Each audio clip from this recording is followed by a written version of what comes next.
ඔයා දැනගෙන හිටියද ලක්ෂ 8ක් වගේ ඉන්වෙස්ට්මන්ට් එකකින් ගස්වවලා ලක්ෂ 44 ඒ කියන්නේ මිලියන 4.4ක විතර රිටර්න් එකක් ගන්න පුළුවන් බිස්නස් තියනවා කියලා. ඒ විතරක් නෙවෙයි මාසෙන් මාස ඔයාලට ගැරන්ට් කරපු රිටර්න් එකක් හම්බ වෙනවා. ඒ කියන්නේ ඔයා ලක්ෂ 8ක් දැම්මොත් මාසෙකට 30000ක් 35000ක් වගේ මුදලක් අනිවාර්යෙන්ම ඔයාට ගැරන්ට් කරලා ගෙවනවා. ඉතින් මේ එක්ස්පෝස් කරන්නේ ලංකාවේ ඉස්සරහට වෙන්න තියෙන ලොකුම ස්කෑම් එක වෙන්න පුළුවන්. ඉතින් වීඩියෝ එකේ දිගටම ඉන්න මම කියන්නම් මොකද්ද මේ කියන්න හදන්නේ කියලා. එහෙනම් අපි යන් වීඩියෝ එකට.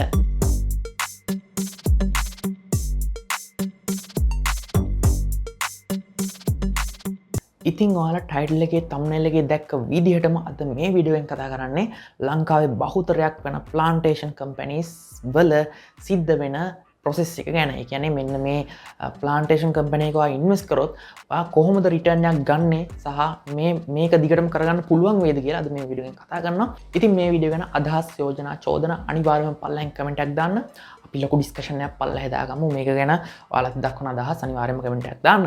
ඉතින් ප්ලාන්ටේෂන් කම්පැනියක් සරලවම මෙන්න මේකයි කරනවා කියන්නේ එයාලා ඉන්වෙස්ට්මන්ට් අරගන්නවා මිනිස්සුන්ගෙන් ඉන්වෙස්ට්මන්ට් අරගෙන එයාලා කියන විදිහට එයාලා වෙනම ඉඩමක් අරගෙන ඒකේ මොනවා හරි පැලයක් හදලා ඒක උදාහරණයක් විදිහට වැනිලා ගොඩක් කට්ටිය වැනිලා අගාවුඩ් වගේ දේවල් තමයි ප්‍රොමෝට් කරන්නේ.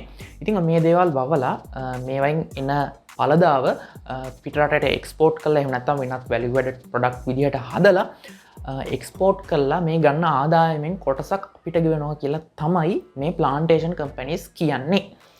ඉතින් ඇත්තටම මෙච්චර ලොකු ඉන්කම් එකක් ගන්න පුළුවන් ද ප්ලාන්ටේෂන් කම්පැනි එකකට.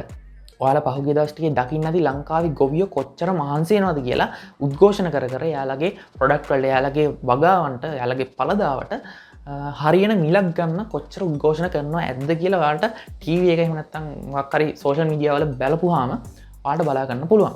ඉතින් මෙච්චර අමාරු නම් ඇත්තම වගාවකින් ලාභයක් ගන්න ඉතින් එයාට පුළුවන් ප්ලාන්ටේෂන් කම්පැනි එකක ඉන්වෙස්ට් කරන්න.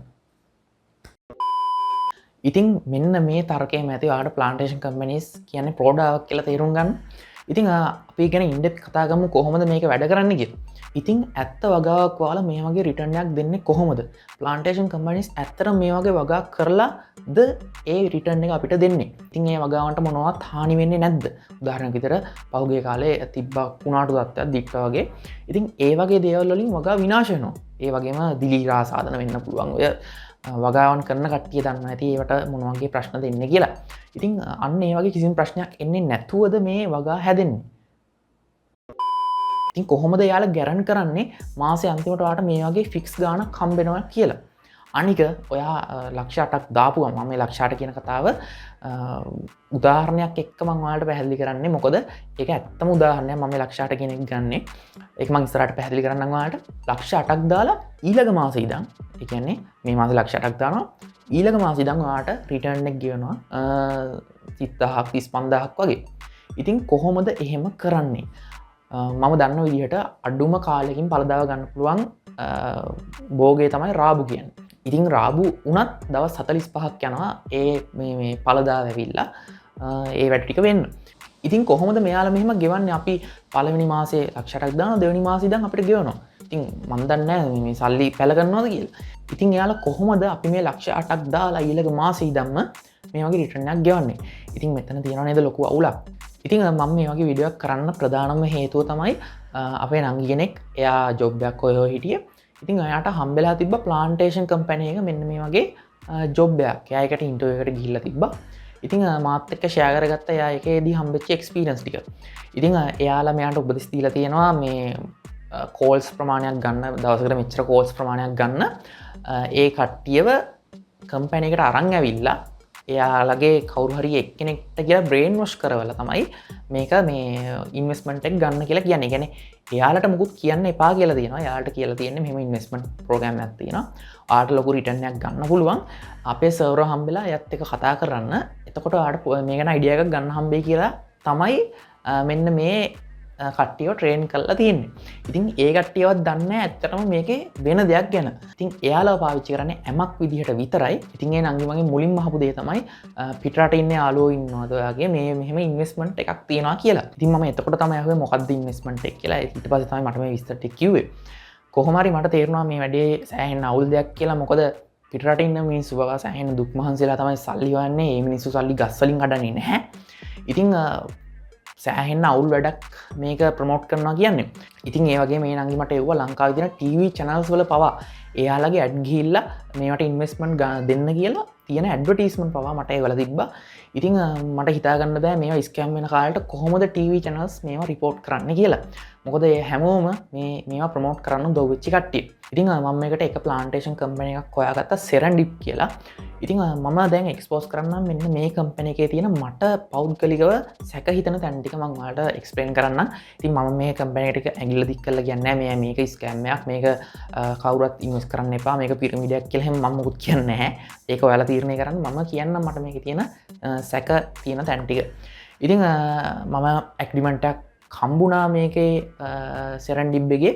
ඉතින් මම ඒකේ අනවශ්‍ය දේවල් ටික බ්ලර් කරලා අවශ්‍ය දේවල් ටික විතරක් හයිලයිට් කරලා ඔයාලට පෙන්නන්නම්. ඉතින් අපි යම් PC එකට මේ ටික කොහොමද උනේ කියලා පෙන්නන්න. ඒ වගේම මම ලංකාවේ සෙන්ට්‍රල් බැංකුවෙන් පවා මේ ගැන විස්තර ඇහුවා. එතකොට එයාලත් මට කියපු දේවල් ටික මම ඉස්සරහට ඊමේල් එකෙන්ම පෙන්නන්නම්. එහෙනම් අපි යම් PC එකට මේ මොකද්ද වෙන්නේ කියලා බලන්න. ඉතින් මට හම්බෙලා තියෙනවා සෙරන්ඩිප් ග්‍රීන් ප්ලාන්ටේෂන් කියන එකේ මේක මොකක්ද කියන ඇග්‍රීමන්ට් එක. ඉතින් ඔයාලට මේකේ මම කලින් ලක්ෂ 8ක කතන්දරයක් ඔයාලට මතකයිද? මම මෙන්න මේ උදාහරණය තමයි ඒකට ගත්තේ. මොකද මේක ඇත්ත ඇග්‍රීමන්ට් එක ෆොටෝ එකක්. ඉතින් මේකෙන් තමයි මම මේක මේ බ්ලර් කරලා තියෙන්නේ මේ අදාළ පෞද්ගලික දේවල් ටික.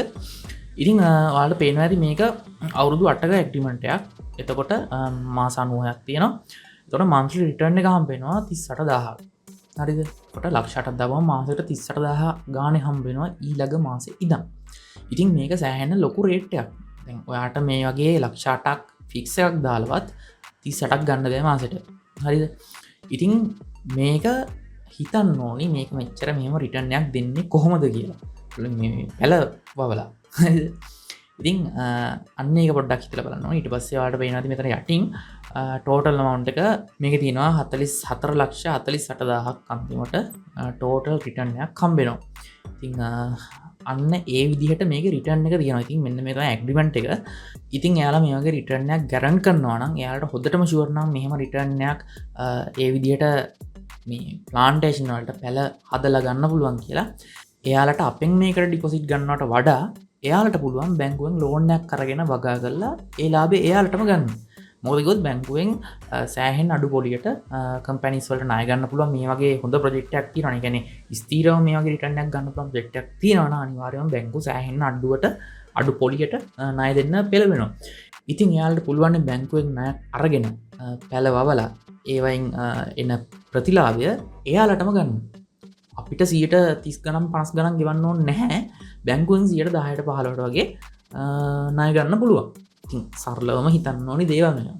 මේ මාර සීන් එකක් නෑ මේ ස්කෑම් එකක් අල්ල ගන්නවා කියන එක. මම කියන්නේ මේක සම්පූර්ණ ස්කෑම් කියලා. හරිද? මට හිතෙන දේ මම මේ කියන්නේ. ඉතින් ඔයාලට මේ කම්පැනි එක වැඩ කරන කවුරු හරි කෙනෙක් ඉන්නවා නම් ටිපර් වෙලා කමෙන්ට් එකක් දාන්න එපා.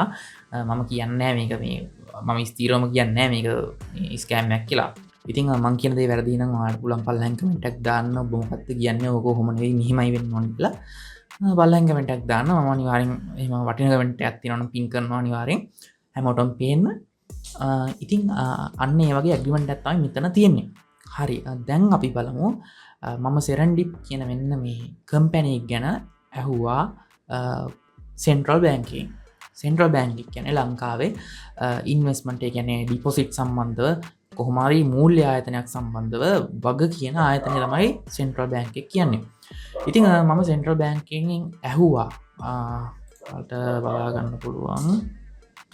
ඉතින් මම සෙන්ට්‍රල් බැංක් එකෙන් මෙන්න මේ ඊමේල් එකක් දාලා අහලා තියෙනවා සෙරන්ඩිප් ග්‍රීන් ප්ලාන්ටේෂන් කියන එක CBSL කියන්නේ Central Bank of Sri Lanka එකේ රෙජිස්ටර්ඩ් වෙලාද ලයිසන් එකක් කරන් තියනවාද ඒකෙන් රෙගියුලේට් වෙනවද කියලා අහලා තියෙනවා. ඉතින් ඒ වගේම මම අහලා තියෙනවා සෙන්ට්‍රල් බැංක් එකෙන් මේ වගේ මොනවා හරි වෝනින් එකක් එහෙම නැත්නම් නෝටිස් එකක් වගේ දෙයක් දාලා තියෙනවද මේ දේවල් සම්බන්ධව.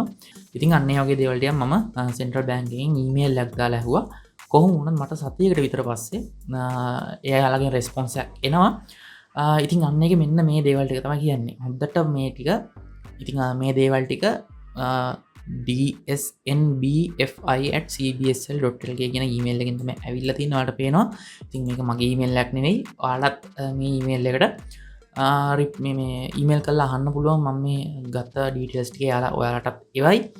ඉතින් මෙයාලා කියලා තියෙනවා මෙන්න මේ එක ඇක්ට් එකක් යටතේවත් මේක රෙජිස්ටර් වෙලා නැහැ. කියන්නේ සෙරෙන්ඩිපිටි ලංකා ග්‍රීන් ප්ලාන්ටේෂන් කියන එක මෙන්න මේ එක ඇක්ට් එකක් යටතේවත් රෙජිස්ටර් වෙලා නැහැ. ඉතින් බැංකින් ඇක්ට් එක, ෆයිනෑන්ස් බිස්නස් ඇක්ට් එක, ෆයිනෑන්ස් ලීසින් ඇක්ට් එක, මයික්‍රෝ ෆයිනෑන්ස් ඇක්ට් එක මේ එකකවත් සෙරෙන්ඩිප් ග්‍රීන් ප්ලාන්ටේෂන් කියන එක රෙජිස්ටර් වෙලා නැහැ. ඉතින් මේකට සාමාන්‍ය බිස්නස් රෙජිස්ට්‍රේෂන්යක් තියෙනවා. ඉතින් ඒකනම් සාමාන්‍යයෙන් ඕන බිස්නස් එකකට ගන්න පුළුවන් BR එකක් නම්. ඉතින් BR එකක් ගන්න එක නෙමෙයි මෙතන වැදගත් වෙන්නේ. ඒ වගේම මේ ඊමේල් එකෙන් කියනවා plantation based investment companies regulate කරන්න නැහැ කියලා CBSL එකෙන්. ඉතින් අන්න ඒක හොඳට මතක තියාගන්න. ඔයා මේකේ දාන කිසිම සතයකට කිසිම රුපියලකට කිසිම වගකීමක් නැහැ. රජයේ ආයතන කෙනෙක් මේවා රෙගුලේට් කරන්න ඕනේ CBSL එකෙන්. CBSL එකෙන් කිසිම වගකීමක් ගන්න නැහැ ඔයාලා මෙතන දාන ඩිපොසිට් එකකට. ඉතින් ඒ වගේ මේ කට්ටිය කියන දෙනවා පබ්ලික් ඩිපොසිට් ගන්නවා නම් එයා අනිවාර්යෙන්ම බැංකින් ඇක්ට් එක යටතේවත් රෙජිස්ටර් වෙලා තියෙන්න ඕනි කියලා. ඉතින් මේ කැක්ටක් යටතේවත් මේ කම්පැනි එකට රෙජිස්ටර් වෙලා නැහැ. ඉතින් මේ කතන්දරේට මම දැක්ක එක ඉන්ටර්විව් එකකදී කියනවා මේ කට්ටිය මේ ඉන්වෙස්ට්මන්ට් එකක් නෙවෙයි ගන්නේ මේ කට්ටිය පැලයක් විකුණනවා කියලා තමයි කියන්නේ. ඒ ලක්ෂ 8ට අදාළ පැල තියනවා කියලා තමයි. ඒ කියන්නේ පැලයක් විකුණන එකක් තමයි මේ කට්ටිය කියන්නේ. එතකොට මේක ඉන්වෙස්ට්මන්ට් එකක් නෙවෙයි කියලා තමයි කියන්නේ. ඒ කියන්නේ ඩිපොසිට් එකක් නෙවෙයි කියන්නේ. මේක පැලයක් විකුණලා තියාගන්න මේ ගාණක් කියලා තමයි කට්ටිය කියන්නේ. ඉතින් ඔන්න ඔය වගේ පොඩි මේ බයිපාස් කළා තමයි මේ කම්පැනිස් පවත්වාගෙන යන්නේ මට තේරෙන විදිහට.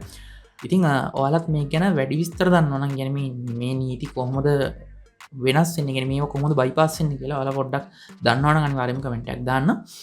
ඉතින් අන්න ඒ වගේ දේවල් ටිකක් මෙතන කියලා තියෙනවා. ඒ වගේම මම දැක්ක මේ අත කාලයකදී මහ බැංකුවේ අධිපති නන්දලාල් වීරසේකර මහත්තයා එයත් කියලා තිබ්බා මේ ප්ලාන්ටේෂන් කම්පැනිස් වල ඉන්වෙස්ට් කරන්න එපා කියලා. එයා කෙලින්ම කියලා තිබ්බා මම මේ කියපු එක හරියට මේ විදිහට නොවෙන්න පුළුවන්. කොහොම හරි ප්ලාන්ටේෂන් කම්පැනිස් සම්බන්ධව මහ බැංකුව දරන මතය ඒ වගේ මේ හොඳ තැනක නෙවෙයි තියෙන්නේ. ඉතින් මේක අන්තිමට කියලා තියෙන දේත් මම කියන්නම්. ඉතින් එයාලට අපිට කිසිම රෙකමෙන්ඩේෂන් එකක්වත් ගයිඩ්ලයින් එකක්වත් ක්ලියරන්ස් එකක්වත් දෙන්න බැහැ කියලා කියනවා. මොකද එයාලා යටතේ රෙගියුලේට් වෙන කම්පැනි එකක් නෙවෙයි හින්දා. ඉතින් මම හිතනවා මේ වීඩියෝ එකෙන් කාටවත් මඩ ගහන්නවත් එහෙමවත් නෙවෙයි. මගේ වුණාව සමාජය දැනුවත් කිරීම පමණයි. ඉතින් ඔයාලට මේක ගැන තියෙන අදහස් අනිවාර්යෙන් පල්ලෙන් කමෙන්ට් එකක් දාන්න. මම අනිවාර්යෙන්ම රිප්ලයි කරනවා. ඒ වගේම මොනවා හරි වැදගත් නීති සම්බන්ධ කියන්නේ මේක මේවා රෙගියුලේට් වෙන නීති වල තියෙන අවුල් මොනවද, තව ශක්තිමත් වෙන්න ඕනි තැන් මොනවද කියලා කවුරු හරි දන්නවා නම් හොඳට ඒ කියන්නේ හොයලා බලලා කමෙන්ට් එකක් දාන්න. මම අනිවාර්යෙන් පින් කරන්නම් මේ කමෙන්ට් එක. ඔයාලට පල්ලෙහාට ගිහිල්ලා ඒවත් බලන්න පුළුවන්. ඉතින් මේ වීඩියෝ එක අනිවාර්යයෙන්ම මතකද ෂෙයා කරන්න. ඔයාගේ යාළුවෙකුත් මේකට අහු වෙන්න ඔන්න වෙන්න ඉන්න පුළුවන්. ඒකින්ද අනිවාර්යයෙන්ම ෂෙයා කරන්න. ඉතින් මේ වගේ වීඩියෝස් තව YouTube එකේ තිබ්බා. ඇත්තටම මම මේ වීඩියෝස් රිෆර් කළා. ඉතින් මම මේ වීඩියෝස් ලින්ක් දෙක තුනකුත් ඩිස්ක්‍රිප්ෂන් එකේ දාලා තියන්නම්. ඔයාලට එතනින් ගිහිල්ලත් එයාලගේ අදහසුත් ඔයාලට පොඩ්ඩක් බලලා අයිඩියා එකක් ගන්න පුළුවන්. ඔයාගේ මතයක් හදාගන්න. ඉතින් අලුත් වීඩියෝ එකකින් මටම හම්බ වෙනකන් ඔයාලා හැමෝටම සුබ දවසක්. channel එක subscribe කරන්න.